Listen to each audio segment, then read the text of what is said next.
Welcome everybody to another wonderful night of Tanya. We are moving our way through chapter 13, and we are about to conclude our initial overview of the Beinoni. We're learning about the Beinoni. The Alter Rebbe wants to help us understand exactly what is going on inside the Beinoni, because it's important, because we are the Beinoni. This is us. This is we. We need to know what the Beinoni is, what the Beinoni stands for, what the Beinoni's successes are, what the Beinoni's inabilities are. You got to know what your challenges are. You have to know what are practical and attainable goals, what's not. So, what did we discuss last week? Where are we going to? Today is going to be our last class in this initial survey of our initial survey of the Beinoni. We are probably not going to finish chapter 13 today, but we will get very close to finishing it. There's one last point which is short, but is a little bit deep. We're going to save that for next week. So today's class may be a little bit on the shorter side. Okay. And the point that the Alter Rebbe drove home last week is, no matter how high the Beinoni goes, you have to always know your limits. And one of the key ideas that the Alter Rebbe told us last week is, if you are a Beinoni, you still have an animal soul. And not only did you not weaken your animal soul is actually becoming bigger. Your monster is growing. And therefore, despite all of your successes as a Beinoni, you have to remain extremely vigilant. Beware of dog, right? What does beware of dog mean? You just got to know that there's a dog here. You don't have to do anything different necessarily. Just know that there's a dog here.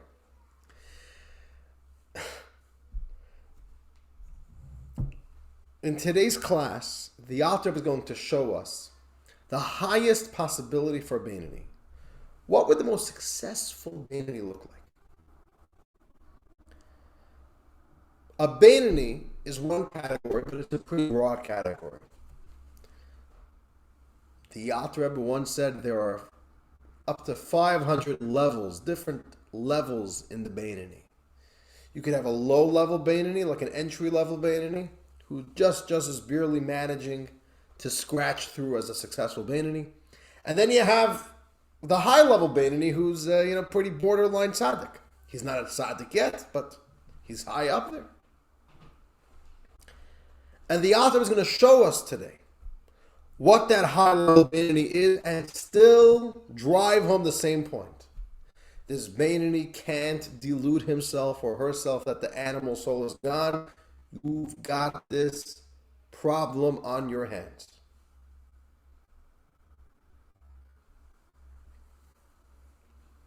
Okay. What would the most successful Beinoni look like?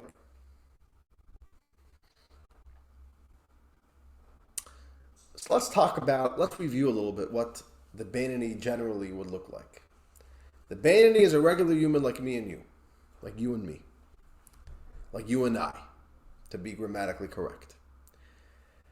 So the Beinoni is human. He has a godly soul, has an animal soul. But what the Beinoni does is, he builds up enough willpower, enough stamina, to always tell the animal soul, I am sorry, we are not doing your agenda.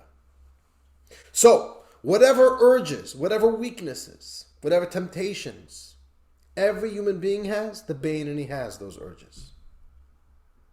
The difference between a regular human and a Beinoni is that the Beinoni simply says, no thank you.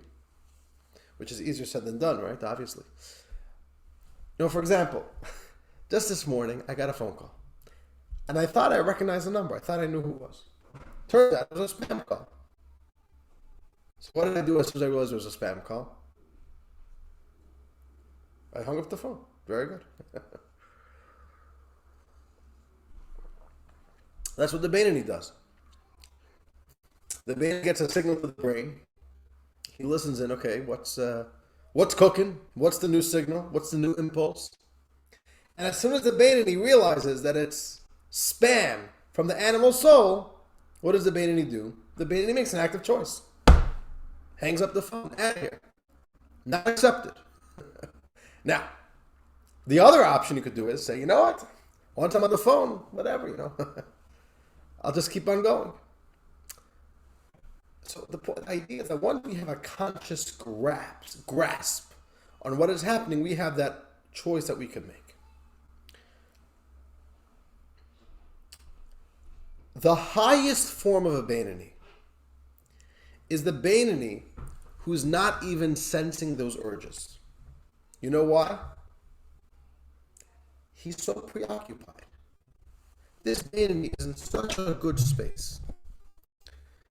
They're just involved in good things a whole day that simply their mind is too distracted, in a good way distracted, to even check into the temptations and urges and Narishkeiten of the animal soul. I think we could all relate to those moments where we've had those moments that we were involved in a very important mission. It was a busy day, we were doing something, or we were going somewhere very exciting. And we were just so preoccupied that, the basic urges of life, the basic weaknesses that distract us and pull us down, we weren't even in tune to them. We didn't even realize we were hungry. Didn't even realize. I'm busy.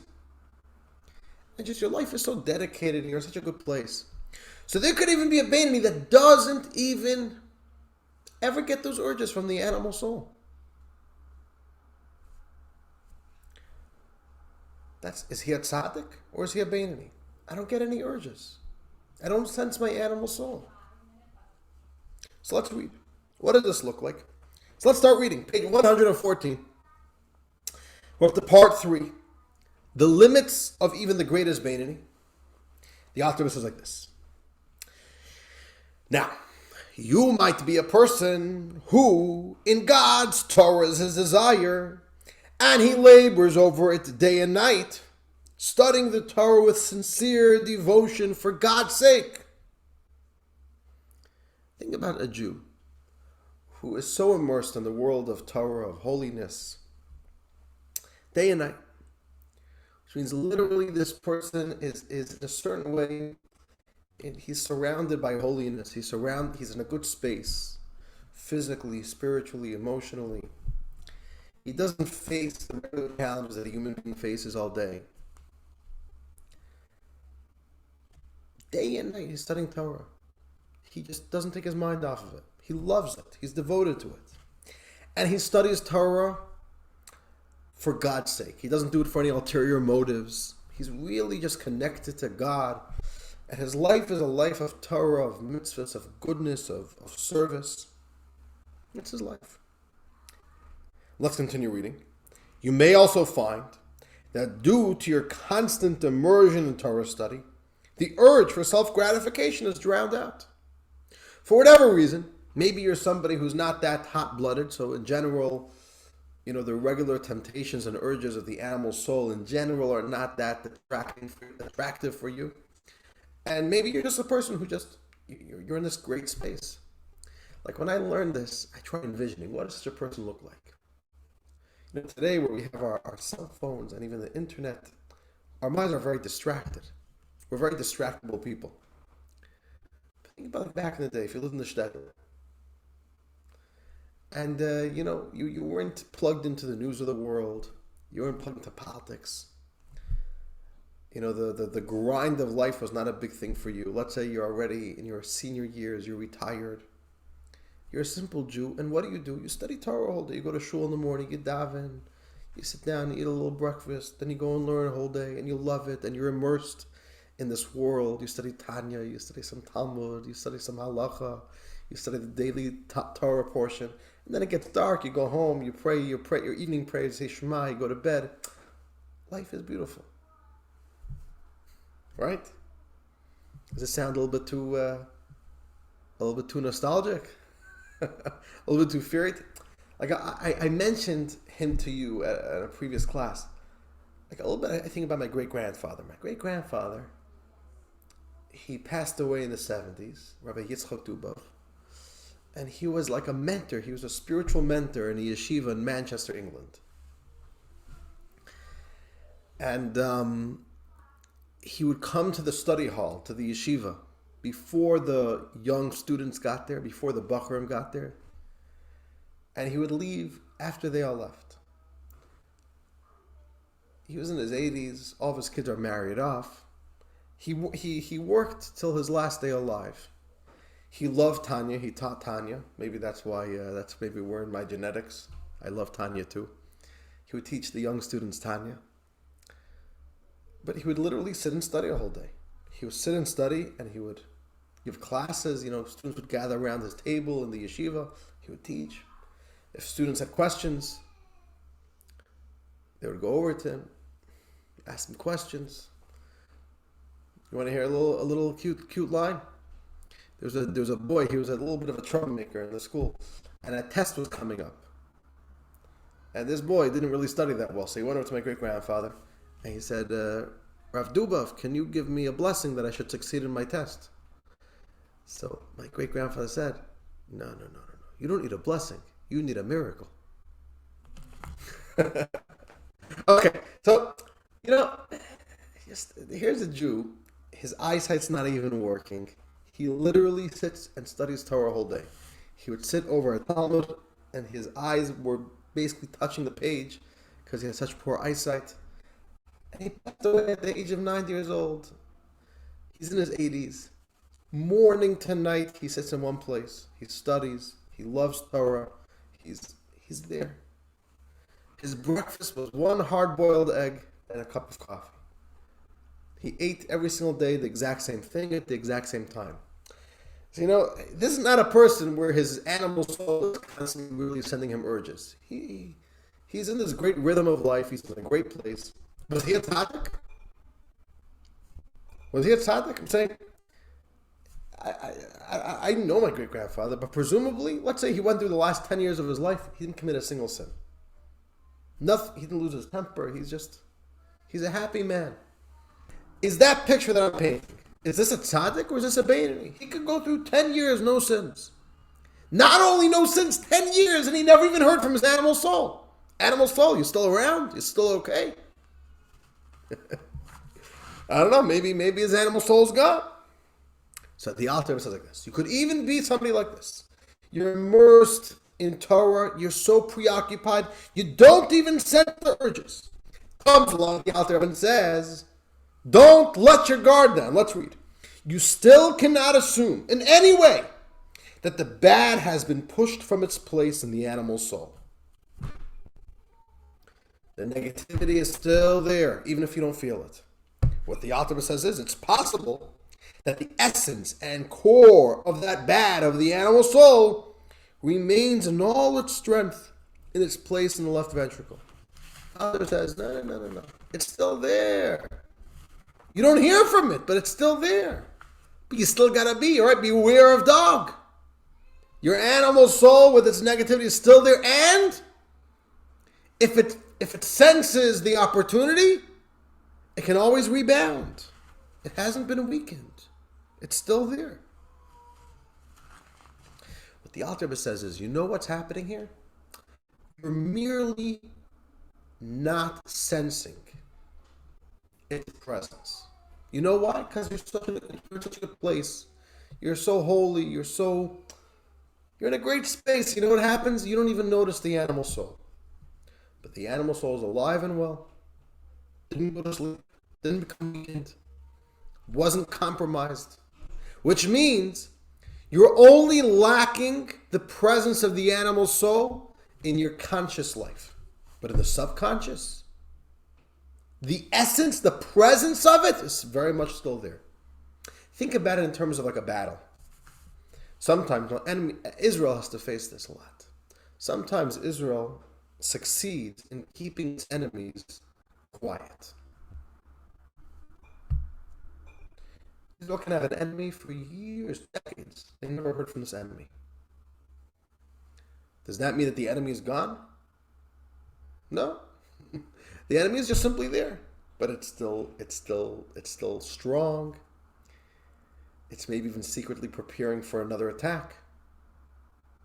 So Israel, even if it didn't hear from a certain enemy or a certain adversary in 20 years, doesn't mean that Israel could then say, you know what, I think the problem's gone.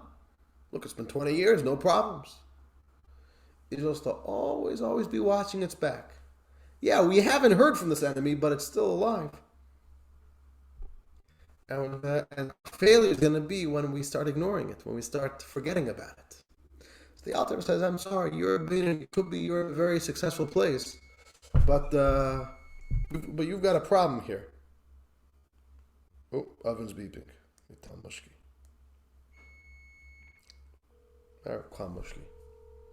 You guys hear the oven beeping?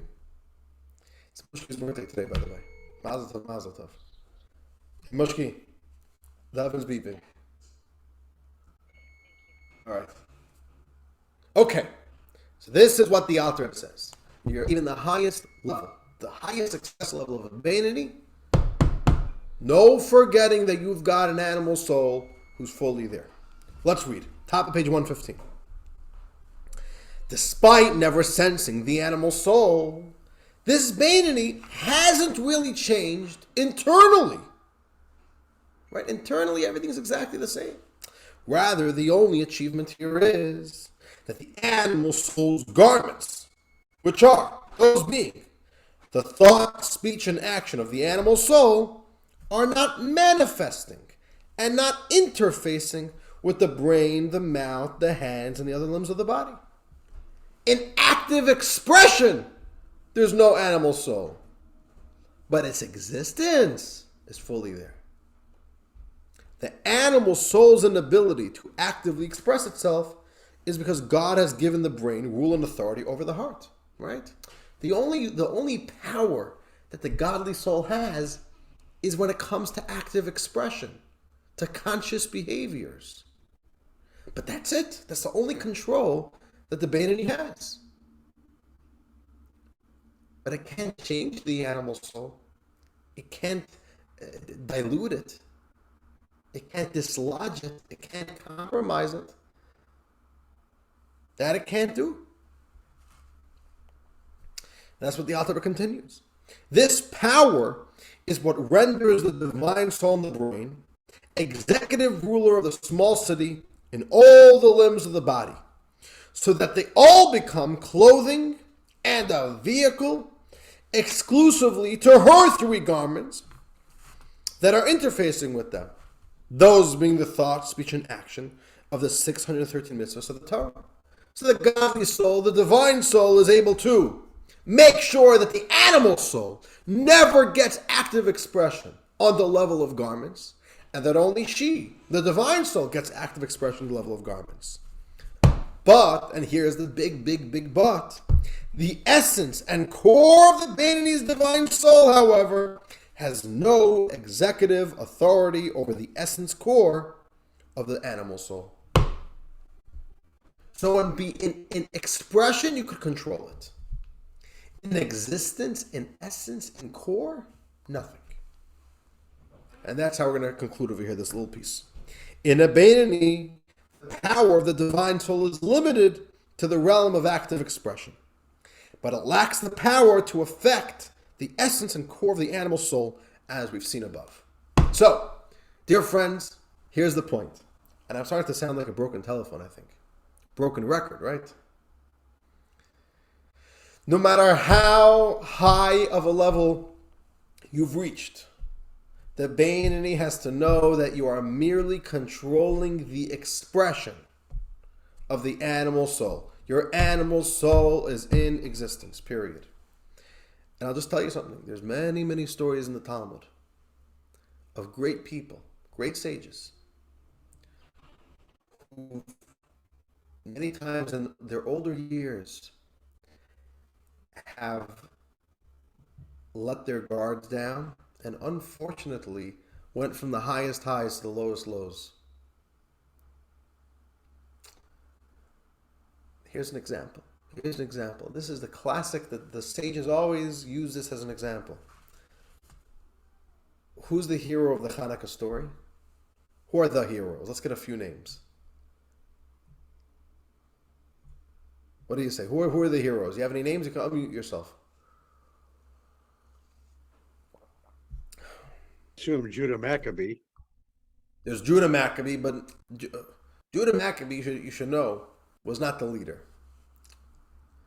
The Maccabean revolt was not his idea.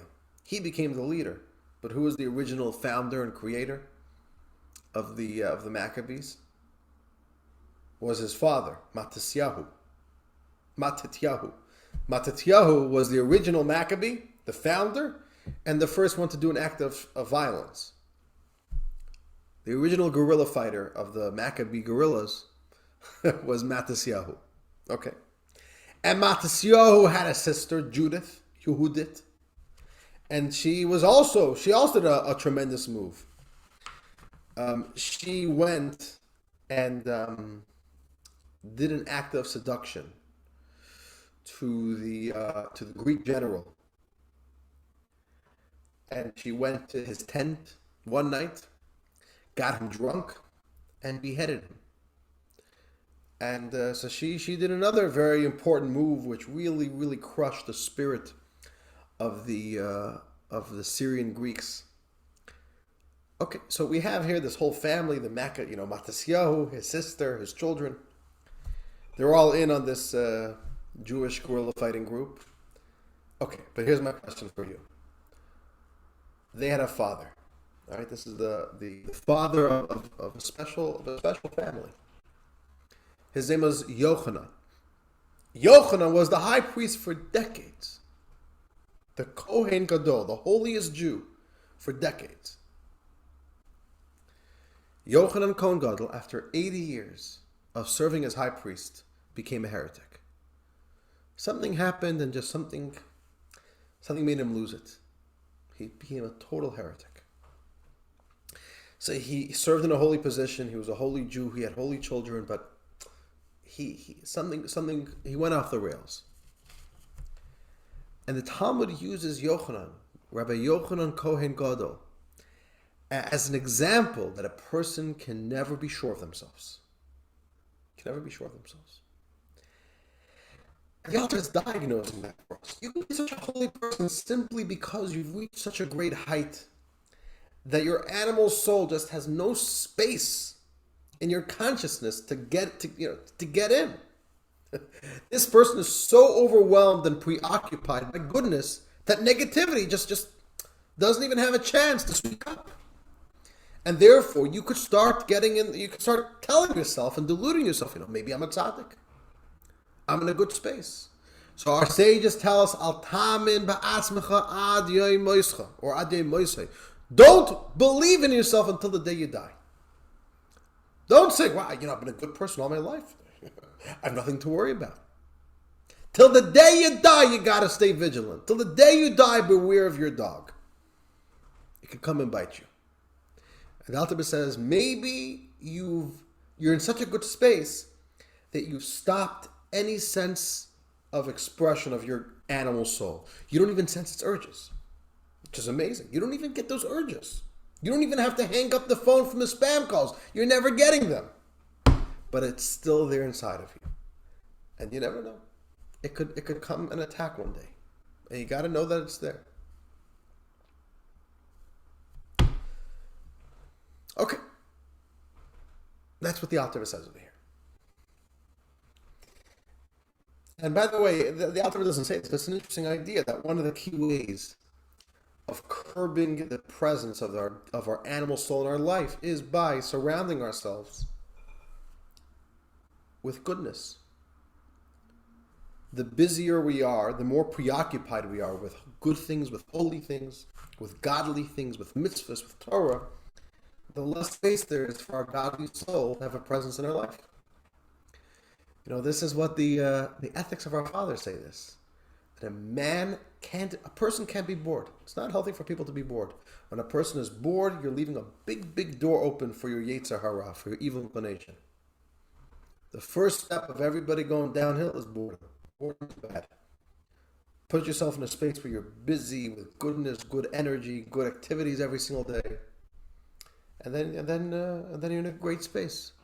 This is why, the Rebbe very much made a very big push and advocated that it's a crime that today senior citizens in America are left to be bored. We call them the golden years, and some people look at that as just a cute little euphemism, but Judaism takes that very seriously. Maybe the physical parts of the human are weakening, but in the spirit, they're stronger. The mind works even better when you're older, and it's not just the mind, but it's a sense of connecting to something higher, spirituality. Sometimes people are able to connect better to deeper ideas only in their older age. Young people, young moms, you tell them something spiritual, they have a hard time relating. The older you get, the more you realize, there's something here. You start appreciating it more. Rebbe said senior citizens need to learn Torah. You don't retire from Torah. You study Torah till the last day you're alive. So Rebbe made programs that, especially in the Chabad community, but the Rebbe wanted it to be all over, that the seniors should be learning Torah. There should be Torah programs up until the last day. As long as they can show up, they should study. It's a beautiful thing. And in the golden years where people are winding down, there's a whole new energy in studying Torah. So that's a little tip over here. The Alter Rebbe doesn't say it overtly, but if you see what the Alter Rebbe is saying, if we dedicate ourselves to Torah study, it brings more positive energy, and it helps us succeed more as a Beinoni. Okay, but let's continue here. We're towards the bottom of page 115. Okay, but the Alter Rebbe is going to say, 1 second. There is one little time in the Beinoni where the Beinoni actually does succeed in, how do you say it? Serving a blow? Is that the way to say it? You serve a blow? A blow to the animal soul. There is one little opportunity where the Beinoni does get to actually compromise the actual existence, the actual core of the animal soul. And when is that, dear friends? That happens, like the Alter Rebbe told us earlier, when the Beinoni davens every single day. If davening, praying, is done right in the morning,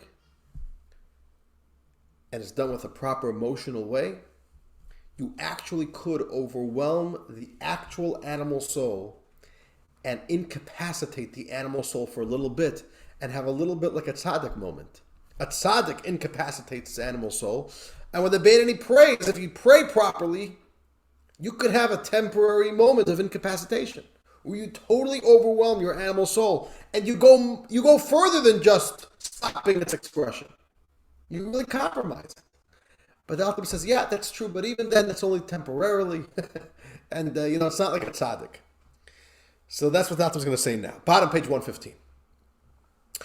The only time that the Beinoni succeeds, at least partially, in affecting the essence core of the animal soul is when the love of God comes out openly in your heart at specific times, such as a time of prayer and the like. Oh, 1 second. My pen working? My pen is not working. Okay. So that's true. When the Beinoni prays, we learned this in the last chapter, prayer is a little time where you could put your animal soul to sleep, where actually the animal soul's existence becomes a little bit compromised. But the Alter Rebbe says, but even then, all the divine soul attains is a forced control and authority over the animal soul. You're not changing the animal soul. You're not changing its identity. You're not actually weakening it. You are coming with a very strong forced authority. And that's it.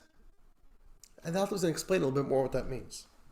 Unlike the tzaddik, the Beinoni does not actually change the deep core of his animal soul. He merely succeeds in curbing its desires temporarily. You fill your heart up with such a love of God that the animal soul is incapable in getting the heart to love anything else. But that's a brief moment.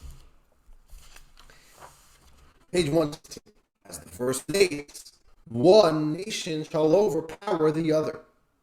And the word overpower suggesting coercion rather than transformation. As the sages interpret, when one rises, the other falls. But when the other rises, the first one falls. Let me explain to you what's happening over here. The Alter Rebbe, to prove this point, that the Beinoni does not succeed in transforming, but rather succeeds at a limited, temporary, coerced control, the Alter Rebbe proves this from a verse, from Genesis. And we've actually spoken about this verse before,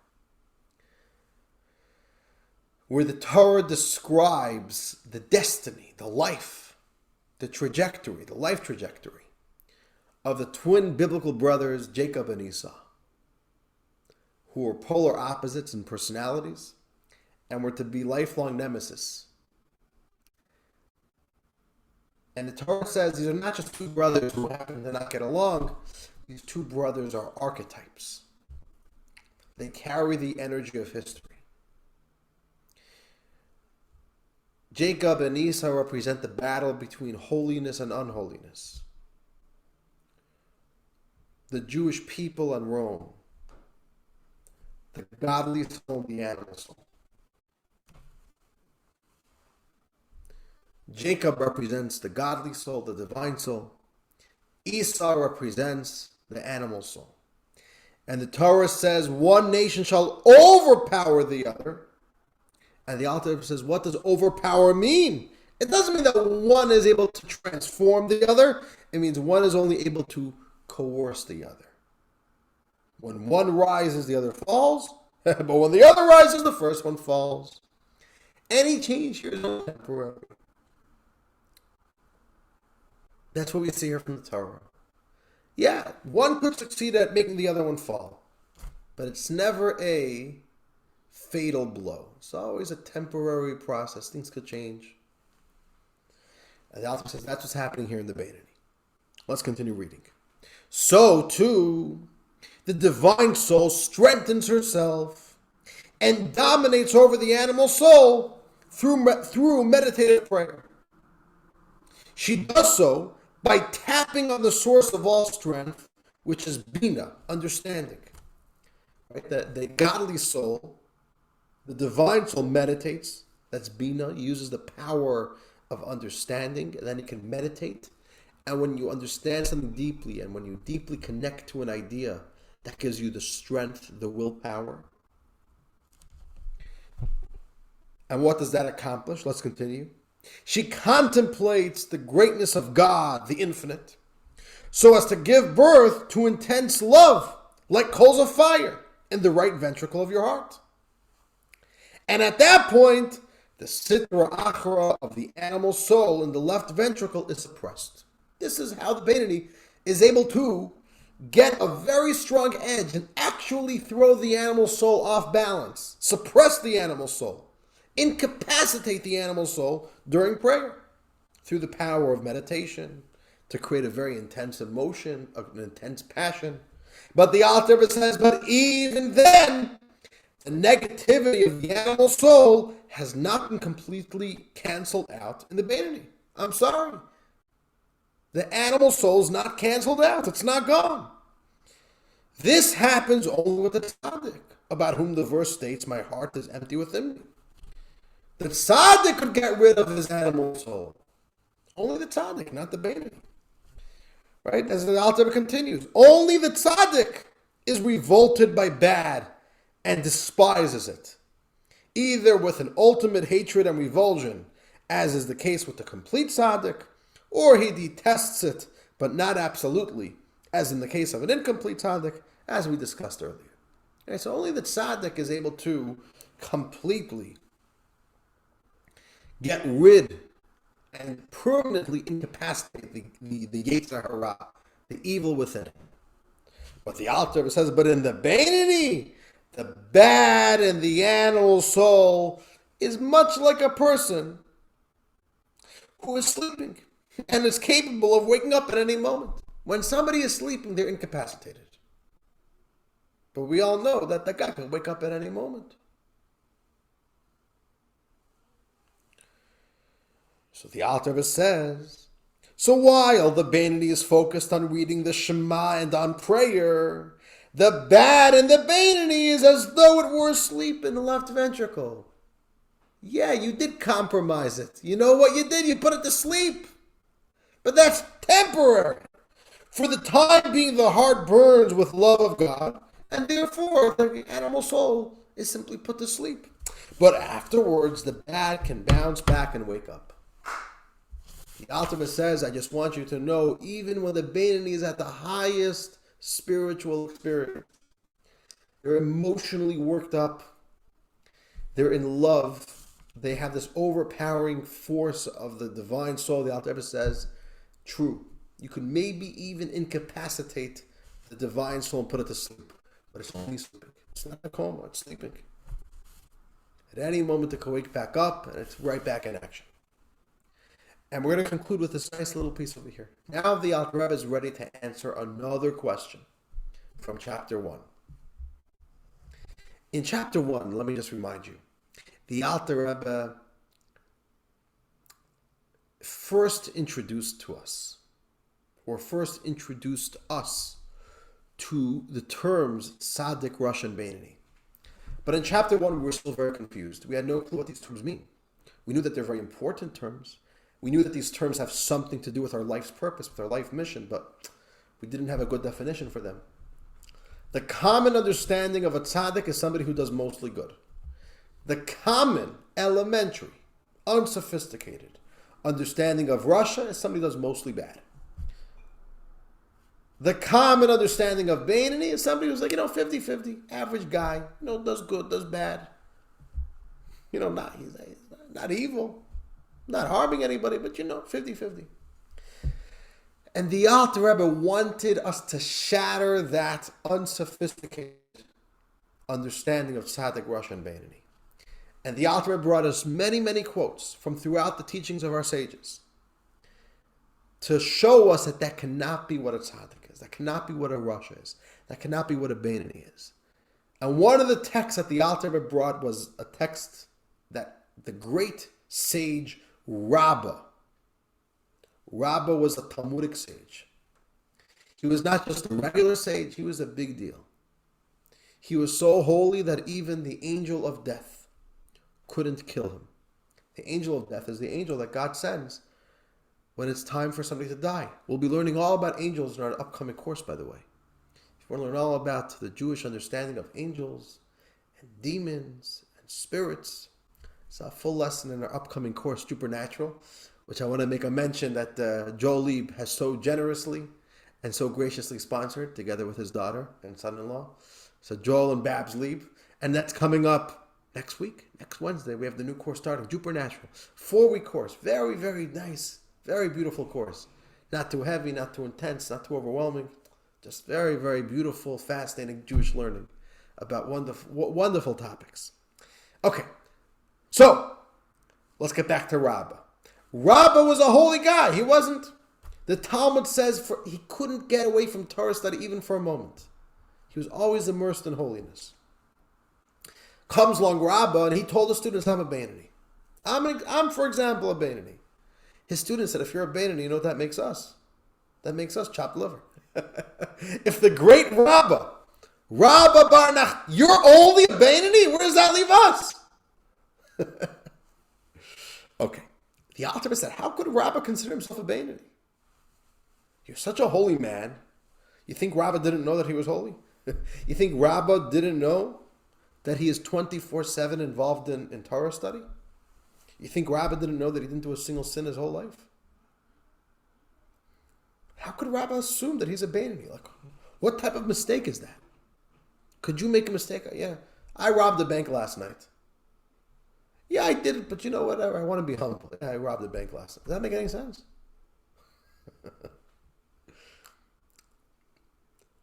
That's not even called humility. That's called stupidity. Utter stupidity. What's Rabbah saying? I'm a Beinoni. What do you mean you're a Beinoni? Who are you fooling? The Alter Rebbe it's not an option to say that he was just, he wanted to be humble. You know, a little bit of humility, maybe false humility. He didn't want to run around saying he's a tzaddik. No, that's not Jewish. False humility is very not Jewish.